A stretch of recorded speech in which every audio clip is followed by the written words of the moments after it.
नमस्कार विद्यार्थी मित्रांनो, सावित्रीबाई फुले पुणे विद्यापीठामध्ये डिग्रीचे फॉर्म भरायला सुरू झाले होते. आपण तो मागच्या व्हिडिओमध्ये पाहिलं होतं की डिग्री फॉर्म कसा भरायचा. त्याचबरोबर मागच्या व्हिडिओची लिंक मी चॅनलच्या डिस्क्रिप्शन बॉक्समध्ये देतो. सावित्रीबाई फुले पुणे विद्यापीठामध्ये 15 ऑगस्ट ही तारीख डिग्री फॉर्म भरायची शेवटची तारीख होती, पण विद्यापीठाने ती तारीख वाढून 29 ऑगस्ट केलेली आहे. तर विदाऊट लेट फी असल्यामुळे सर्वांनी 29 ऑगस्टच्या आतच डिग्री फॉर्म भरा. आता आपण या व्हिडिओमध्ये पाहणार आहोत की सावित्रीबाई फुले पुणे विद्यापीठामध्ये आपण जेव्हा डिग्री फॉर्म भरतो त्यानंतरची पुढील प्रोसेस काय आहे. त्या पुढील प्रोसेसला आपण डिग्री प्रिव्ह्यू असंही बोलतो. आणि त्याचबरोबर या व्हिडिओमध्ये आपण पाहणार आहोत की जेव्हा आपण डिग्री फॉर्म भरतो त्यामध्ये आपल्या नावामध्ये चूक असेल किंवा आईच्या नावामध्ये चूक असेल किंवा त्याचबरोबर कॉलेजची ब्रांच निवडताना चूक असेल, अशा वेगवेगळ्या चुका आपण इम्प्रूव्हमेंट कशा करू शकतो. तर सर्वप्रथम लक्षात ठेवायची गोष्ट ही आहे, युनिव्हर्सिटीकडून असा एक मेल पाठवलेला असतो. मेल आणि त्याबरोबर मॅसेज पण युनिव्हर्सिटी पाठवते. हा मॅसेजचा टायटल असा आहे, जेव्हा तुम्ही हा मॅसेज ओपन करचाल त्यानंतर तुम्हाला इथे असं दिसण्यात येईल की your degree preview available in your student profile अशा प्रकारे. आणि डिग्री प्रिव्ह्यूची लास्ट तारीख आहे 22 ऑगस्ट 2026 दुपारी 3 वाजेपर्यंत. आणि अशा मॅसेजप्रमाणेच युनिव्हर्सिटीने आपल्या रजिस्टर मेलवर पण अशा प्रकारे पाठवलेला आहे की your degree preview is available.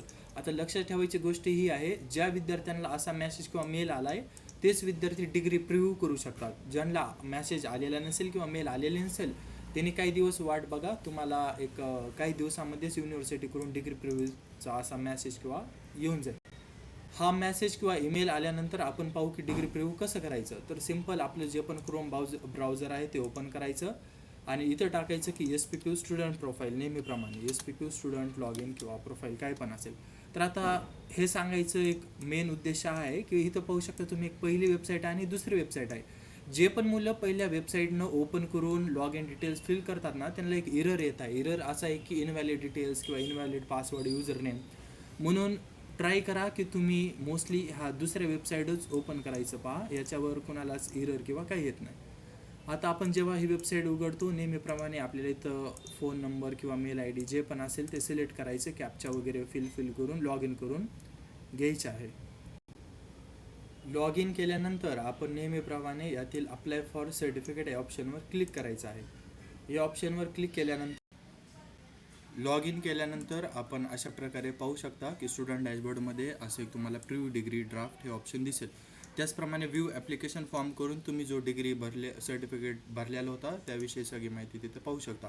त्याचप्रमाणे काही स्टुडंटमध्ये काय होतं आहे की त्यांनी डिग्री फॉर्म भरल्यानंतर डिलीट केल्यानंतर त्यांना डायरेक्ट हे ऑप्शन ओपन होते, तर त्यांना समजत नाही की अप्लाय कुठून करायचं. तर इथून तुम्ही पाहू शकता की सर्टिफिकेट होम याच्यावर क्लिक केलं तर तुम्हाला डबल सर्टिफिकेटचं असं पेज ओपन होईल आणि तिथून तुम्ही अप्लाय करू शकतो.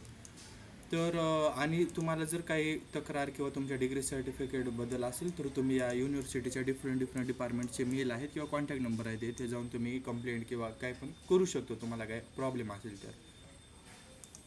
आता आपण पाहू की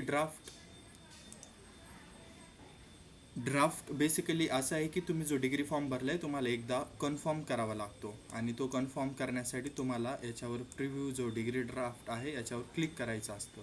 याच्यावर क्लिक केल्यानंतर तुम्हाला असं एक ॲप्लिकेशन ओपन झालेलं दिसेल. ह्या ॲप्लिकेशन डिटेल्समध्ये तुम्हाला ॲप्लिकंट ID, तुमचा PRN number, seat number, mother name किंवा असे वेगवेगळे सगळ्या डिटेल्स तुम्ही ज्या भरल्या तुम्हाला एकदा त्या एकदा व्हेरीफाय करून त्याला कन्फर्म करायचं असतं. तर तुम्ही इथे पाहू शकता की आपल्याला PRN नंबर चेंज करू शकतो आपण, त्यानंतर की ते आपलं स्टुडंट नेम चेंज करू शकतो, मराठीमध्ये टाईप केलेलं चेंज करू शकतो, कॉलेज ॲटोनॉमस आहे का नाही, कोर्स नेम, आपलं स्पेशलायझेशन वगैरे असं चेंज करू शकतो.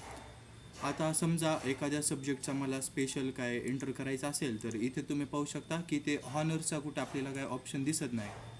तर इथे हॉनर्सचं ऑप्शन नसल्यामुळे आपण हॉनर्सचं काही सिलेक्ट करणार नाही. इथं फक्त आपल्याला कोर ब्रांचेस दिसतात, त्यामुळे हॉनरचा इथे काही प्रश्न नाही.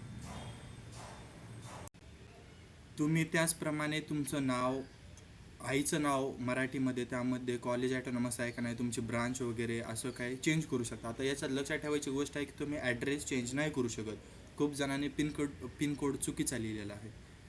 आणि त्याचबरोबर आता इथे माझं मराठीमध्ये जर मी नाव टाईप केलं तर अशा प्रकारचं नाव युनिव्हर्सिटीवाले घेत नाहीत. म्हणजे माझं नाव ॲक्च्युली असं आहे, पण ते म्हणजे काही युनिव्हर्सिटीच्या पण अशा काही चुका आहेत, त्याला आपण कोण काय नाही करू शकत. त्यानंतर बेसिकली आपल्याला कन्फर्म या बटनावर क्लिक करायचं आहे.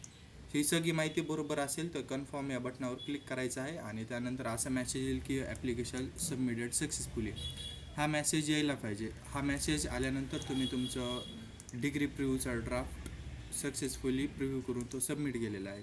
आणि त्यानंतर आपण परत जरी डिग्री प्रिव्ह्यू ड्राफ्टवर क्लिक केलं त्यानंतर तुम्हाला फक्त एक असा मेसेज दाखवेल की you have successfully confirmed about details. हा मेसेज आला तर तुम्ही डिग्री प्रिव्ह्यू सबमिट केलेले आहे. आणि साधारणपणे ज्या दिवशी आपण सबमिट करतो तिथून मग आणखीन एक 20 दिवसामध्ये आपल्याला डिग्री भेटून जाते. आणि डिग्री बेसिकली अशा प्रकारची आपल्याला युनिव्हर्सिटीकडून डिग्री भेटली जाते. तर ही सगळी इन्फॉर्मेशन होती. थँक्यू.